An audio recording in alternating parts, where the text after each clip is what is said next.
परम पावन, परम पूज्य आचार्य प्रवर के श्री चरणों में सब भक्ति वंदना। सम्मानित मंच, उपस्थित साधु साधियां, समणीगण, भाइयों एवं बहनों। काल चक्र चलता है और काल चक्र के साथ सृष्टि में परिवर्तन भी होता रहता है। यानी परिवर्तन शाश्वत है, हर समय परिवर्तन होता है। परिवर्तन दो प्रकार का होता है, एक नेचुरल परिवर्तन, सहज रूप में होने वाला परिवर्तन, और दूसरा है विथ एफर्ट, यानी प्रयास के द्वारा, प्रयत्न के द्वारा, पुरुषार्थ के द्वारा होने वाला परिवर्तन। इस शरीर में, मनुष्य शरीर में भी निरंतर परिवर्तन होता रहता है। सृष्टि में निरंतर जियोग्राफिकल चेंजेस आते रहते हैं। ये एक नेचुरल परिवर्तन है। जैन दर्शन में कहा गया कि प्रतिक्षण पदार्थ और जीव की पर्याय बदलती रहती हैं। आज यह कांदिवली का भवन हम देख रहे हैं, जब यह बना था और आज इसमें क्या परिवर्तन है? बहुत परिवर्तन आ चुका है। समय जैसे जैसे आगे बढ़ता है, उस साथ में भी परिवर्तन आता रहता है। मनुष्य का यह शरीर, इसमें भी परिवर्तन आता है। जैसे बाल्यावस्था में जैसा शरीर था, आज वैसा शरीर नहीं। यानी परिवर्तन निरंतर होता रहता है। ये एक प्रकार का सहज परिवर्तन है, इसमें कोई पुरुषार्थ नहीं करना पड़ता है। लेकिन वृक्ष की लकड़ी है, उससे यदि टेबल बनाना है तो आपको पुरुषार्थ करना होगा, प्रयास करना होगा। धागे से वस्त्र सीलना है, वस्त्र बनाना है, तो उसके लिए पुरुषार्थ करना पड़ेगा। पत्थर को प्रतिमा का आकार देना है, तो उसके लिए भी प्रयत्न करना होगा। तो सृष्टि में परिवर्तन होता है, नेचुरल भी परिवर्तन होता है और विथ एफर्ट के द्वारा भी परिवर्तन होता है। तो हमें ये प्रश्न होता है कि वस्तुओं में परिवर्तन संभव है, तो क्या मनुष्य के स्वभाव को भी बदला जा सकता है? मनुष्य के स्वभाव में भी परिवर्तन किया जा सकता है? मान्यता है, नीति शास्त्र के अनुसार मनुष्य के स्वभाव को नहीं बदला जा सकता है।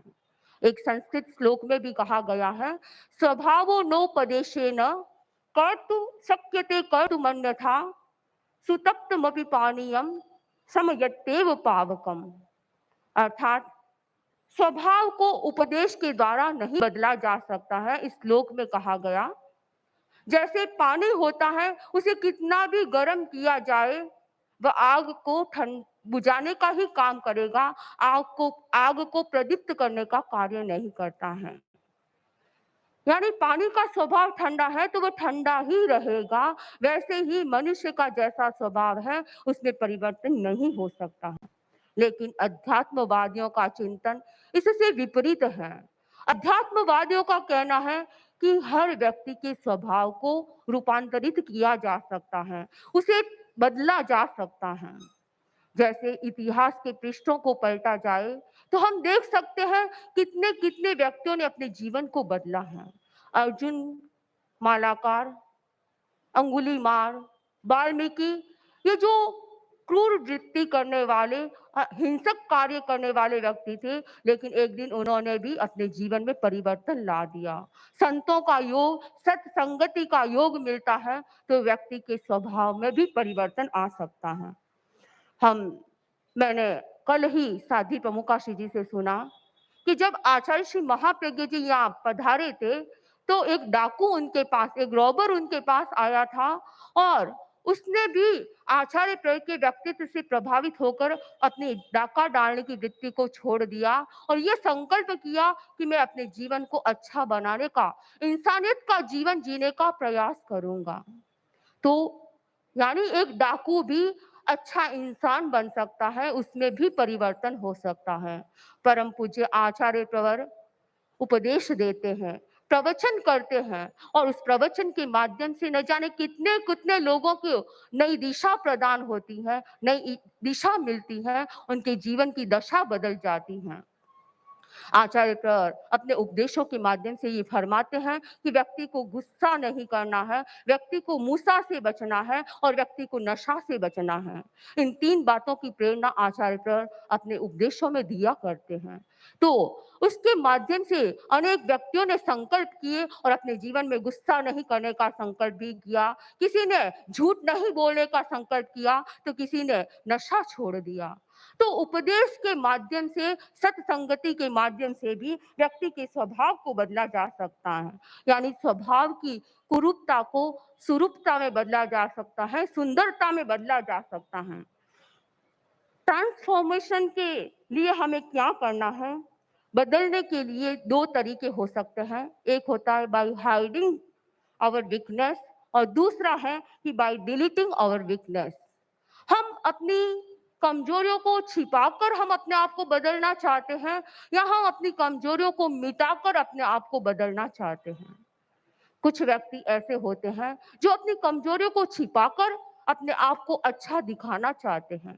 गुस्सा बहुत आता है, ईर्ष्या की भावना बहुत है, अहंकार की भावना बहुत है, ईगो की भावना भी बहुत है, लेकिन अपने आप को बाहर अच्छाई का मास्क लगाकर दिखाता है। यह परिवर्तन वास्तव में अच्छा परिवर्तन नहीं है। इसलिए स्वभाव में वास्तव में परिवर्तन संभव नहीं हो सकता है। बहिनें घर की सफाई करती हैं। अगर घर की सफाई करे और कचरे को या जो अनावश्यक चीजें हैं उन्हें अलमारी में भर दे, तो क्या वास्तव में घर की अच्छी सफाई हो गई? नहीं। यदि आपको घर की अच्छी सफाई करनी है तो उसके लिए क्या करना होगा?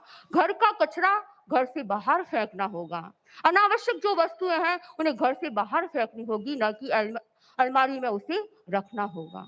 यदि हम अपने स्वभाव में भी परिवर्तन चाहते हैं तो अपनी कमजोरियों को छिपाना नहीं है, उन्हें डिलीट करने का प्रयास करना है। जो व्यक्ति अपनी कमजोरियों को डिलीट कर देता है उसका वास्तव में स्वभाव में परिवर्तन संभव हो सकता है।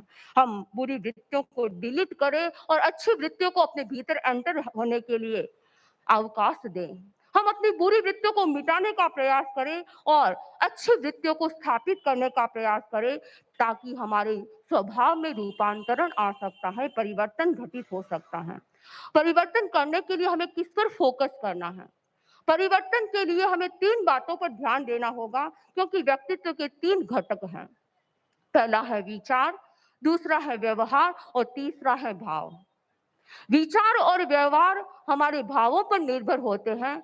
जैसे हमारे भाव होते हैं वैसे ही हमारे विचार होते हैं, और जैसे हमारे विचार होते हैं वैसा ही हमारा व्यवहार होता है। इसलिए हमें भावों पर ध्यान देना है, भावों पर प्रहार करना है। हमारे जो नेगेटिव भाव है उन्हें पॉजिटिव में बदलना होगा। हमारे जो नेगेटिव विचार है उन्हें पॉजिटिव बनाने का प्रयास करना होगा। और इसके लिए हमें ध्यान देना है कि भावों का दायरा बहुत बड़ा है। और सबसे महत्वपूर्ण बात है, परम पूज्य आचार्य पर फरमाते हैं, यदि हमें अपने जीवन में रूपांतरण करना है तो हमें मोह कर्म पर प्रहार करना होगा। और जब हम मोह कर्म पर प्रहार करते हैं तो हमारे जीवन में परिवर्तन घटित हो सकता है, क्योंकि जब मोह पर प्रहार होगा तभी हमारी वृत्तियों में परिवर्तन संभव हो सकता है। जो बुरी वृत्तियां हैं, कषाय है, क्रोध, मान, माया, लोभ, ये सब मोह का परिवार है। और जब मोह कमजोर बनेगा, मोह विलय होगा, मोह क्षीण होगा, तो हमारे स्वभाव में परिवर्तन, हमारे स्वभाव में रूपांतरण हो सकता है। तो हमें अपने कषायों पर ध्यान देना है, अपने भावों पर ध्यान देना है। हमारे इमोशन जो कषाय से युक्त है उन्हें परिवर्तित करने का प्रयास करना है। और उन्हें परिवर्तन के लिए, उनका परिवर्तन कब संभव हो सकता है? जब व्यक्ति कुछ ऐसे प्रयोग करे, अध्यात्ममय जीवन जीने का प्रयोग करे, और उसके लिए वह ध्यान के माध्यम से अपने स्वभाव में रूपांतरण ला सकता है। मोह कर्म का हल्कापन हो सकता है और जप के माध्यम से भी मोह कर्म का हल्कापन हो सकता है। जो व्यक्ति जप करता है, ध्यान करता है, अनुप्रेक्षा करता है, कायोत्सर्ग करता है, इसके माध्यम से उसके स्वभाव में रूपांतरण हो सकता है।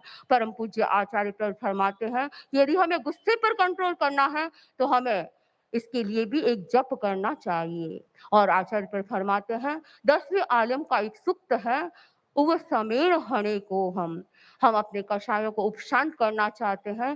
क्रोध के उपशम के लिए इसका जप करें। उव समेण हणे को जो व्यक्ति निरंतर इसका जप करता है वो अपने क्रोध पर नियंत्रण कर सकता है। और जब हमारे क्रोध, अहंकार, माया, लोभ इन वृत्तियों का परिवर्तन संभव होगा, जब इनमें परिवर्तन आएगा, ये जब निरस्त होंगे, जब ये अल्पीकरण की ओर जाएंगे, मंद हो जाएंगे, तब हमारा स्वभाव सुंदर बन सकता है और अपने जीवन को, इस मनुष्य जीवन को सार्थक और सफल बना सकते हैं। इन्हीं भावों के साथ ओम अरहत।